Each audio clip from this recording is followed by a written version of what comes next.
오늘 이 시간에 여러분들과 함께 살펴볼 본문은 에스라라는 사람을 중심으로 이루어져 있습니다.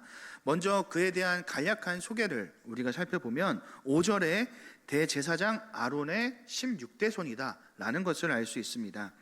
이스라엘에는 하나님께서 레위 지파를 선택하셔서 그들에게 성전에서 봉사하도록 부르셨습니다. 그런데 그 구별된 레위 지파 안에서도 특별히 또 구별함을 받은 자들이 있는데 바로 아론의 자손들, 그들은 제사장이라는 직분을 또한 주어서 그들로서만 하나님께서 제사를 받으시겠다라고 말씀을 하셨습니다. 그렇기 때문에 당연히 제사장들은 율법에 가까이 하고 율법을 더욱더 잘 아는 사람들이다라는 것을 우리가 알 수 있는 것입니다. 그 다음으로 이제 에스라를 소개하는 내용은 6절에 이 에스라가 바벨론에서 올라왔으니 그는 이스라엘의 하나님 여호와께서 주신 모세 율법에 익숙한 학자로 그의 하나님 여호와의 도우심을 입음으로 왕에게 구하는 것을 다 받는 자이더라 라고 이렇게 설명하고 있습니다. 히브리어에서 학자라는 단어가 갖는 의미는 기록하다 그리고 계산하다 라는 의미를 갖고 있습니다. 그래서 우리가 잘 아는 단어로 이것을 변환시키면 서기관이 바로 구약에서 얘기하는 학자에 해당하는 자들이라고 할 수 있습니다. 우리의 생각으로는 율법학자라고 하면 율법만 전문적으로 연구하는 사람이라는 생각이 드는데 6절을 보면 에스라가 율법에 익숙한 학자라고 그를 설명하고 있습니다. 여기서 익숙하다라는 것은 준비되었다라는 의미를 갖기 때문에 6절에 이제 에스라를 설명하는 그 내용을 조금 편하게 해석을 하면 그는 바벨론으로부터 학문과 교육을 받았고 하나님의 율법을 통해 준비된 자였기 때문에 하나님께서 그를 도우셨고 바사 왕이 아끼는 행정관이었다라고 조금 번역을 좀 부드럽게 할 수 있을 것 같습니다. 하나님께서 준비된 일꾼을 사용하십니다. 우리가 해야 할 것은 언제일지는 모르지만 하나님께서 쓰시기에 준비된 자로서 이 땅을 살아가야 하는 것입니다. 하나님께서는 바사왕 아닥사스다를 통해서 이스라엘의 두 번째 포르기안을 이끌어 가십니다.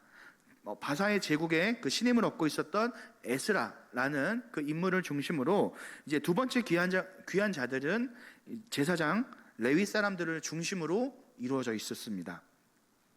아닥사스다는 혹시라도 에스라에게 성전과 관련된 것들 중에 필요한 것이 무엇이 있는지 물어보았고 혹시 너희들이 필요한 것이 있으면 내가 무엇이든지 제공하겠다라고 이야기를 했습니다. 금, 은, 예물, 제물로 드릴 짐승까지 아낌없이 지원을 하겠다라고 얘기하면서 혹시라도 그들이 예루살렘으로 가는 데까지 방해하는 것들이 있다면 자신이 그것을 처벌하겠다라고까지 이렇게 이야기를 합니다. 그리하여서 에스라와 그와 함께한 일행들은 무사히 예루살렘까지 도착을 할 수 있게 되었습니다. 예루살렘에 도착한 에스라는 큰 결심을 하게 되었는데 7장 10절을 보면 에스라가 여호와의 율법을 연구하며 준행하며 율례와 규례를 이스라엘에게 가르치기로 결심하였었더라 라고 이렇게 얘기하고 있습니다. 이 내용에서 우리는 에스라의 세 가지 결단의 모습을 볼 수 있는데 첫 번째는 율법을 연구하겠다라고 얘기하는 것입니다. 여기서 연구라는 단어는 탐구하다, 조사하다, 자주 드나드다 라는 의미를 갖기 때문에 에스라는 더욱더 말씀에 대해서 조사하고 그리고 또 더욱더 말씀을 가까이 하고 살피는 모습을 보이겠다라고 그는 결단했던 것입니다. 두 번째는 율법을 준행하겠다라고 이렇게 결단을 하는데 여기서 준행하는 것은 하나님께서 말씀하신 것을 지키겠다라고 결단하는 것입니다. 영어로 따지면 work, do, 내가 행하겠다라고 다짐을 하는 행동이고 세 번째는 이제 율법을 가르치는 것에 이제 또 결단하는 모습이 있는데 다시 말하면 율법을 교육하고 율법으로 이스라엘 백성을 훈련시키겠다라고 결단을 하는 내용입니다.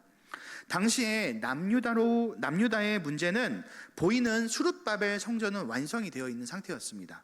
그런데 그 외에 다른 부분은 전혀 변한 것이 없었습니다. 외형적인 것은 어느 정도 모양을 갖추면서 이제 회복이 된 것처럼 보이지만 그 속은 여전히 변하지 않는 것이 당시의 남유다의 모습이었습니다. 이 내용은 당시에 에스라를 보내었던 아닥사스다 왕의 말을 통해서도 우리가 함께 유추할 수 있습니다. 에스라 7장 25절입니다. 에스라여, 너는 내 손에 있는 내 하나님의 지혜를 따라 내 하나님의 율법을 아는 자들을 법관과 재판관을 삼아 강 건너편 모든 백성을 재판하게 하고 그 중에 알지 못하는 자는 너희가 가르치라. 이 내용을 통해서 우리가 알 수 있는 것은 당시에 남유다의 법을 집행하는 자들이 율법을 알지 못하는 자들이었다라는 것을 알 수 있습니다.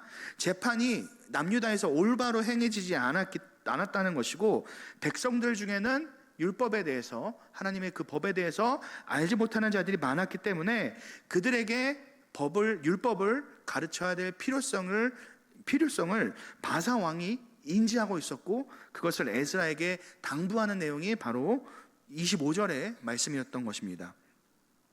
아마 유다 땅에서 올라오는 그 조서들이 있었기 때문에 바사 왕은 이스라엘 남유다의 그 상황에 대해서 아마도 보고를 받았을 것입니다. 아닥사스다 왕이 이러한 부탁을 에스라에게 하는 까닭으로 우리가 또 생각할 수 있는 것은 23절을 보면 바사 제국을 위해서 에스라에게 기도해 줄 것을 당부하는 그러한 모습이 있습니다.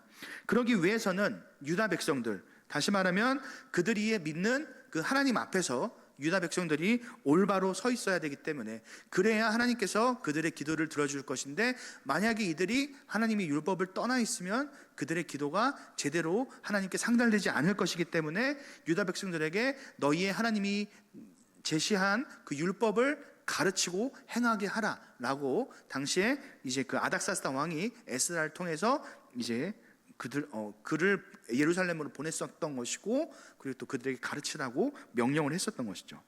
이러한 접근으로 생각을 해보면 분명히 당시에 아닥사스다 왕은 자신과 그리고 또 바사 제국의 그 이익을 위해서 자신이 신뢰하는 그 에스라를 예루살렘 땅으로 보내면서 종교적으로 그들이 바로 서도록 이렇게 명령한 것이지만, 이 모든 것들은 하나님께서 이 유다 백성들을 선한 길로 이끄시기 위해서 행하셨던 것임을 우리는 기억해야 할 것입니다. 그리하여서 이제 2차 귀한 인원은 1차보다는 현저히 적은 인원이 예루살렘으로 돌아오게 되었지만, 그들의 목적은 분명하게 예루살렘에 있는 자들의 영적인 회복을 목표로 하고 있다는 것을 우리가 알 수 있는 것입니다. 오늘 이 시간 우리가 에스라가 예루살렘으로 향하게 되는 그 배경에 대해서 살펴볼 수 있었는데, 그 중에서 먼저 첫 번째 우리가 살펴볼 것은 에스라는 율법에 능숙한 사람이었다라는 것입니다. 오늘 에스라를 가리키는 다양한 표현 중에 가장 중요한 것은 그가 율법에 익숙하였다라는 것입니다. 이것은 하나님의 말씀을 통해서 에스라가 준비되어 있었다라는 것을 이야기하는 것인데, 율법이라는 것은 그것을 통해 우리가 죄를 깨닫고 그리고 하나님의 말씀에 우리가 순종해야 됨을 알려주는 것이 바로 율법이 가진 그 의미입니다. 그렇기 때문에 율법을 행하기 위해서는 죄악된 우리가 우리의 힘으로는 그것을 지킬 수가 없으니 하나님을 의지하며 살아가야 된다라는 것이 율법을 통해서 하나님께서 우리에게 가르치시고자 하시는 것이죠. 하지만 가장 중요한 것이라고 한다면 그 율법 자체가 이야기하는 그 의미 아니라 그것을 행해야 되는 것이 바로 우리에게 있어서 더 중요하다라는 사실입니다. 모세가 약속의 땅인 가나안에 들어가기 앞서서 백성들을 향해서 다시 한번 하나님의 말씀인 율법을 선포하는 장면이 있는데, 그 내용이 담겨 있는 것이 바로 신명기라는 성경입니다. 그 중에서도 4장 1절의 내용을 제가 읽겠습니다. 이스라엘아, 이제 내가 너희에게 가르치는 규례와 법도를 듣고 준행하라. 그리하면 너희가 살 것이요 너희 조상의 하나님 여호와께서 너희에게 주시는 땅에 들어가서 그것을 얻게 되리라 라고 얘기합니다. 여기서 이제 듣다, 준행하다 라는 이게 두 개의 동사가 있는데, 그 동사는 명령어로 사용이 되었습니다. 그렇기 때문에 너희가 그 율법을 듣고 너희가 그것을 행하는 것은 너희의 선택에 달려있는 것이 아니라 너희가 반드시 행해야 되는 것이다 라고 하나님이 말씀을 하시는 것입니다. 가나안 땅은 우리가 알다시피 기본적으로 그 토양이 좋은 땅은 아닙니다. 비가 내리면 그 땅이 물을 그대로 흡수하는 땅이기 때문에 남아있는 물이 땅 위에 남아있지 않기 때문입니다. 그래서 그 가나안 땅에서 사람들이 농사를 짓기 위해서 가장 필요한 것은 그 땅에 이른 비와 늦은 비가 내리는 것입니다. 이러한 땅을 하나님께서 이스라엘에게 주신 이유는 이렇게 제약 조건이 분명히 달려있는 그 땅을 하나님께서 이스라엘 백성들에게 선물로 주신 것은 그들이 이른 비와 늦은 비를 구해야 되기 때문에, 다시 말하면 하나님을 의지해야만 그 땅에서 열매를 맺을 수 있기 때문에 하나님께서 그 땅을 주시고, 그리고 또 그 땅에서 생활할 때마다 하나님을 의지하도록 그렇게 주신 것입니다. 하나님께 순종하는 법을 배우기 위해서 가나안 땅을 허락하신 것이고, 그 안에서 율법은 반드시 그들이 듣고 행해야 하는 것이었습니다. 이스라엘 백성에게 있어서 하나님의 말씀은 선택이 아니라 반드시 필요한 것이었기 때문입니다. 아까 우리가 살펴본 것처럼 에스라는 말씀에 익숙한 사람이다 라고 우리가 성경을 통해서 볼 수 있었는데, 우리가 최근에 TV 프로그램이나 아니면 유튜브를 보면 요리사들이 이제 경연 대회를 하는 것을 우리가 자주 보게 됩니다. 머릿속으로 우리가 이제 손을 이렇게 하고 이제 칼질을 이렇게 하면 요리사처럼 숑숑숑숑 잘할 수 있겠다, 이렇게 우리가 생각이 되는데, 막상 우리가 직접 요리를 하려고 하면 그 장면처럼 잘 되지 않는 경우가 있습니다. 그것은 우리가 어떤 식으로 하면은 되겠지라고 머릿속에는 알고는 있는데 그것을 행하지 않았기 때문에, 행해본 적이 없기 때문에, 우리에게 경험이 별로 없기 때문에 이제 부족하게 나타나는 것입니다. 제대로 우리가 상상한 대로, 머릿속에 그린 대로 그 칼질이 잘 되지 않는 것이죠. 이와 같은 원리로 에스라가 율법에 익숙하다라는 것은 단순하게 지식적으로만 율법을 연구하는 사람이었다라는 것을 이야기하는 것이 아닙니다. 그것을 실제로 행하는 사람이었기 때문에 율법이 어떤 식으로 행해야 되는지, 율법을 통해서 그의 삶이 율법을 통한 경험이 있었다라는 것을 말하는 것이고, 다시 말하면 그 말씀과 삶이 하나가 되는 삶을 사는 인물이 바로 에스라였다라는 것을 우리가 알 수 있는 것입니다. 그렇기 때문에 하나님의 도움의 손길도 경험하고 그의 인생에서는, 그의 삶 속에서는 하나님의 말씀을 경험할 수 있는 그런 길을 걸어갔던 것이죠. 그리고 또한 적절한 시기에 하나님께서는 하나님의 그 일을 행하시기 위해서 그를 들어 사용하시는 것을 우리가 볼 수 있습니다. 오늘 살펴본 에스라의 모습처럼 우리도 하나님의 말씀인 성경을 늘 곁에 둠으로써, 그리고 또 그 성경을 늘 묵상함으로써 그 성경의 모습, 성경에서 하나님께서 우리에게 주시려는 그 말씀이 우리 안에 녹아들어서 우리의 삶 속에 우리가 훈련을 할 수 있는 그러한 저와 여러분들이 되셨으면 좋겠습니다. 그리하여서 이곳에 모인 모든 성도님들이 성경에 익숙한 자로서 이 땅을 살아가셨으면 좋겠습니다. 두 번째, 이제 우리가 살펴볼 것은 왕에게 구하는 것을 다 받는 에스라라는 내용입니다. 누군가 이야기를 하는 것마다 상대방이 적극적으로 수용을 한다라고 한다면 아마 둘 사이에는 깊은 유대감이 있을 것이고 신뢰가 있기 때문에 이 사람이 말하는 것은 내가 다 받아들일 수 있어, 다 신뢰해 라고 우리가 할 것입니다. 에스라는 당시에 아닥사스다 왕에게 그러한 존재였습니다. 우리가 앞서 살펴본 것으로는 에스라는 율법에 익숙한 자였지만 그와 동시에 에스라는 자신이 행하는 일에 있어서 하나님의 뜻에 따라 행하는 그러한 모습을 보였기 때문에 사람들에게 신뢰를 얻고 인정을 받는 그러한 삶을 살았던 것입니다.